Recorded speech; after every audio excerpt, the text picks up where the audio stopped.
Ce n'est un secret pour personne que trouver de vrais amis de nos jours semble presque impossible, surtout que tout le monde se cache derrière des écrans et discute par emoji au lieu de se parler face à face. Vous souvenez-vous de l'époque où les amitiés se construisaient en sortant et en vivant ensemble ? Cette époque semble s'estomper rapidement. Et personne ne le ressent plus que les hommes Sigma. Les hommes Sigma sont souvent qualifiés de bizarres ou de distants.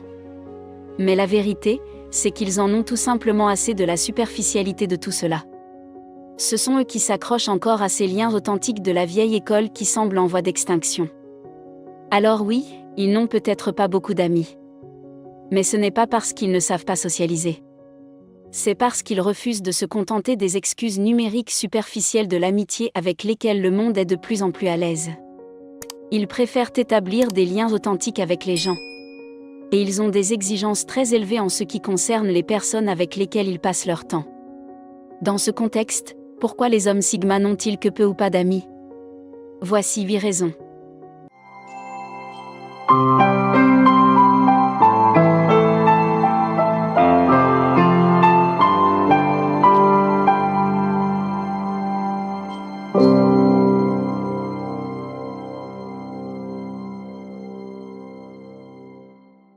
Premièrement, ils sont mystérieux et effrayants. Les hommes Sigma se retrouvent souvent avec peu d'amis. Cela s'explique en grande partie par le fait qu'ils sont perçus comme mystérieux, au point d'être intimidants pour les autres. Ce n'est pas qu'ils essaient de faire fuir les gens.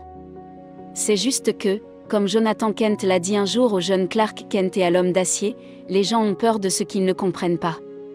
Cela vaut également pour les hommes Sigma, dont la tendance à rester en retrait, à réfléchir en profondeur et à aborder la vie différemment peut en déconcerter plus d'un, ce qui les rend incompris. En conséquence, ils ont involontairement repoussé les gens. Les malades ont tendance à avoir une approche très intense de la vie. Cette approche leur permet toutefois de réussir dans leurs entreprises, en leur donnant la discipline et la motivation nécessaires pour accomplir de grandes choses. Deuxièmement, la rareté et l'incompréhension des mâles Sigma font qu'il est difficile pour les autres de voir les choses de leur point de vue. Les hommes Sigma opèrent à un niveau d'existence différent, ce qui fait que les autres ont souvent du mal à les suivre. Ces hommes sont des penseurs profonds dotés d'une compréhension inégalée du monde. Leur perception unique de la vie, qui diverge considérablement de celle de la personne moyenne, entrave la capacité des autres à établir une véritable connexion et à construire une relation significative avec eux. Ce décalage n'est pas dû à l'arrogance ou à la distanciation du Sigma, mais plutôt à sa compréhension unique et profonde du monde et de ses complexités. Dale Carnegie a dit un jour que l'on peut se faire plus d'amis en 2 mois en s'intéressant aux autres qu'en 2 ans en essayant de faire en sorte que les autres s'intéressent à soi.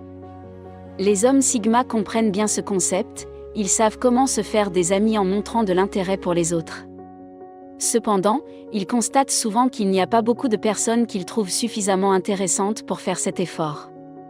Troisièmement, ils n'ont pas besoin de prouver leur valeur à qui que ce soit. Dans un monde obsédé par la validation externe, Sigma mâle est atypique et ne se préoccupe pas des louanges ou de la reconnaissance d'autrui. Leur valeur est un dialogue silencieux entre eux et leur conscience, un réconfort qui se traduit souvent par un cercle social restreint. C'est un contraste frappant avec le comportement de nombreuses personnes, en particulier les mâles alpha qui font étalage de leurs réalisations. Comme si collectionner les honneurs était synonyme de collectionner les amis. Les mâles Sigma considèrent que ce comportement est non seulement stérile, mais aussi fondamentalement erroné. Ils savent que les amitiés authentiques se construisent sur l'empathie et le respect, et non sur des démonstrations grandioses d'importance personnelle. Cette prise de conscience, bien qu'elle les isole, témoigne de leur profonde compréhension de l'essence du lien humain, une perspective perdue pour beaucoup dans un monde dominé par les interactions superficielles. Quatrièmement, ils peuvent ressentir des amitiés authentiques. Un moyen simple mais profond d'évaluer l'authenticité de ces amitiés consiste à appliquer le vieil adage suivant: si vous voulez savoir qui sont vos amis, vous devez les connaître. Si vous voulez savoir qui sont vos amis, arrêtez de les appeler. Cet adage met en évidence la prévalence des amitiés unilatérales, où l'intérêt et l'attention d'une personne ne sont pas véritablement réciproques, mais plutôt fins par sens de l'obligation ou par gentillesse superficielle. Les hommes Sigma ont une grande capacité à discerner les intentions sincères des gens, ce qui leur permet de déceler facilement les faux gestes et les gestes non sincères. La surestimation du nombre de vrais amis est une idée fausse très répandue chez de nombreux individus. Aussi décourageant que cela puisse être, la réalité est souvent loin de la solution. Cinquièmement, le respect, la confiance et la loyauté est difficile à gagner et facile à perdre. Construire des relations fondées sur le respect, la confiance et la loyauté est un processus délicat qui prend souvent des années à cultiver. Malheureusement, il suffit d'une erreur de jugement momentanée pour briser complètement ces liens. Cette nature fragile des relations humaines explique en grande partie pourquoi les hommes Sigma ont souvent un cercle d'amis restreint. Ils s'imposent à eux-mêmes et aux autres des exigences élevées en ce qui concerne ces traits de caractère essentiels. Malheureusement, peu de personnes sont capables d'en faire constamment preuve.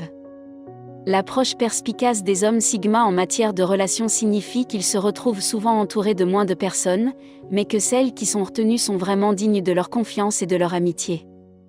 Ainsi, même si les hommes Sigma n'ont pas beaucoup d'amis, ceux qu'ils ont sont très appréciés. Sixièmement, plus il y a d'amis, plus il y a de drames. Il est malheureux de constater que le fait d'avoir un grand cercle d'amis s'accompagne souvent d'une foule de drames et de problèmes. Il est dans la nature humaine de posséder une nature compétitive, de se comparer continuellement à ses pairs et de s'efforcer de se surpasser à chaque fois que l'occasion se présente. Cette compétitivité n'épargne pas les amitiés. En fait, elle s'intensifie souvent en leur sein. Le ressentiment, la jalousie et les comparaisons incessantes sont des mots courants qui frappent les grands groupes d'amis. Les hommes de Sigma, conscients de cette réalité, préfèrent garder leur cercle restreint et étroit. Cette approche stratégique leur permet d'éviter les drames inutiles et les ressentiments mesquins qui accompagnent si souvent les grands groupes sociaux. Pour les hommes Sigma, la qualité l'emporte sur la quantité à chaque fois qu'il s'agit d'amitié. Septièmement, ils sont égoïstes avec leur temps. Les amitiés exigent une quantité importante de temps et d'engagement de ressources que les hommes Sigma apprécient énormément et préfèrent allouer à leur propre développement personnel et à une longue période de temps. Le trait caractéristique des hommes Sigma est leur amour de la liberté et de l'autonomie, la capacité de faire ce qu'ils veulent, quand ils le veulent. Être en compagnie d'amis exige souvent un certain degré d'accommodement et de compromis, ce qui peut parfois empiéter sur l'indépendance chère aux Sigma. En outre, les Sigma ont besoin de longues périodes de solitude pour recharger leur batterie sociale.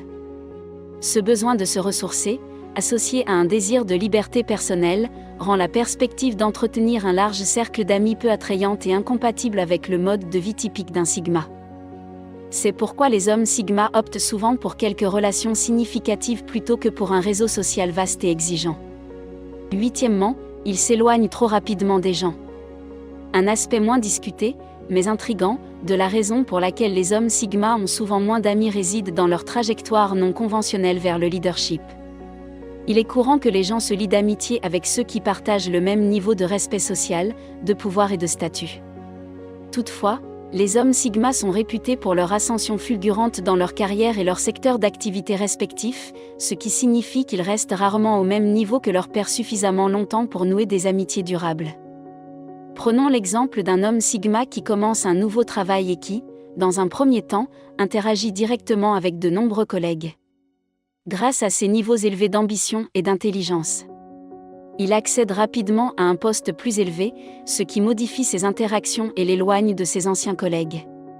Cette ascension rapide, bien que louable et inspirante, limite involontairement les possibilités des Sigma de cultiver des amitiés, car ils évoluent constamment et dépassent leurs cercles sociaux actuels.